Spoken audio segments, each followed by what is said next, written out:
Have you ever wished you had a crystal ball for your business? You know, a way to peek into the financial future, test out some of your biggest ideas, and make smarter decisions right now? Well, you're going to love this. In the world of finance, that crystal ball is very, very real, and we call it a pro forma financial statement. So, that's the million-dollar question, isn't it? How do successful companies always seem to be one step ahead? Well, I'll tell you, it's not magic and it's not guesswork. It all comes down to a structured, really powerful tool that lets them map out what their business will look like based on a very specific set of plans and assumptions. Look, the hardest part of running any business is dealing with the unknown. You have to make these big calls on hiring, on spending, on new projects today, all while hoping they pay off tomorrow. Pro forma statements are basically the bridge that connects your strategy to your future results. They let you see the potential outcome of your plans before you even commit a single dollar. And this, right here, is the most important thing to get. Your normal financial statements, your income statement, your balance sheet, they're like a report card. They tell you what already happened. Pro formas are the total opposite. They are a blueprint. They're a forecast. Think of it as looking through the windshield at the road ahead, not just glancing in the rearview mirror.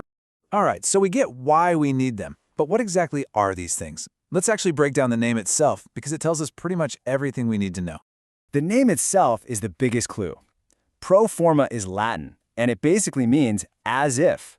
So you're creating a financial statement as if your big plans actually worked out, as if you hit those sales targets, as if that new marketing campaign was a home run. It's a structured financial hypothesis about your future. And you know what? They're going to look super familiar. The big three pro forma statements are just future-facing versions of the ones you already know. An income statement to project your future profit, a balance sheet to project your future assets and debts, and a statement of cash flows to project, you guessed it, your future cash situation. Okay, but how do you actually build one? I mean, this isn't just pulling numbers out of thin air. It's a really logical process that flows from one single key assumption. It's like building a financial model where every single piece is connected and it all has to start in one very specific place. Check out this flowchart. It shows the whole shebang, and it's actually fascinating. Just look at the very top. See that? It all starts with the sales budget. That one number, what you think you're going to sell, kicks off this massive domino effect. It dictates how much you need to produce, what materials to buy, how many people you need. It all just cascades down until it finally populates those three pro forma statements at the very bottom. It all starts with the sales forecast. So, how do we get from that one sales number to a full-blown financial statement? Well, the most popular way to do it is with a beautifully simple idea called the percentage of sales method. Let's see how this works. Take a look at Leaseco's forecast here. They're projecting that their year 6 sales are going to be $4,440. Now, using this method, they just assume their cost of goods sold will stay locked in at 80% of sales. So you can see the math right there. 80% of that sales number is $3,552. And they do the same thing for their selling expenses. You're basically creating a model where your key costs are directly tied to how much you sell. It's a powerful and honestly a refreshingly simple way to build a forecast. And this is where things get really cool. This is where a pro forma goes from being just a planning document to a genuine strategic weapon. Its real power isn't just creating one forecast. It's the ability to play what if and see the results almost instantly.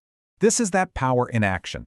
So on the left, we've got a pro forma where the company's gross margin is 69%, which gives them a net income of about $481,000. But now, what if they could get a little more efficient? What if they could raise that gross margin to 75%?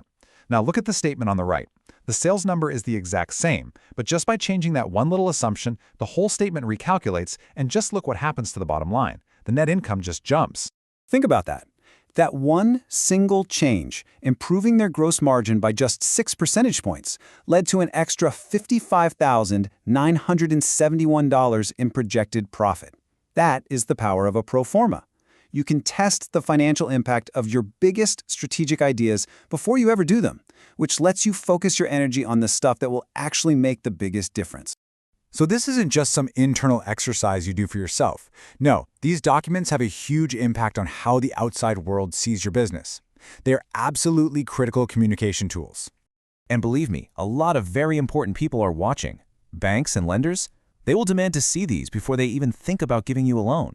Stock analysts and investors, they rely on them to decide if your company is a smart bet.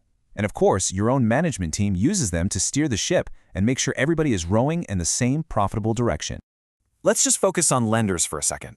When a bank lends you money, they almost always include something called debt covenants in the deal. Basically, they're rules you have to follow. For instance, they might say your debt level can't go above a certain point. So they use your pro forma statements to look into the future and feel confident that you have a plan to honor that agreement and, pay them back. One of the first things they'll calculate from your pro forma balance sheet is the debt ratio. It's a super simple formula that tells them what percentage of your company is funded by debt. They want to see a projection where that ratio stays in a nice, healthy range. Another huge one is times interest earned. This comes from your pro forma income statement, and it answers a very simple question. Does the company project it's going to earn enough money to easily cover its interest payments? It's a fundamental check on whether the business can handle its debt. So you see, in the end, a pro forma statement is so much more than a spreadsheet. It's a narrative. It is the story a business tells the world, and itself, about its ambitions, its strategies, and its future. It turns a vision into cold, hard numbers, making the future something you can actually analyze, plan for, and ultimately build. So the only real question left is, what story are you planning to tell?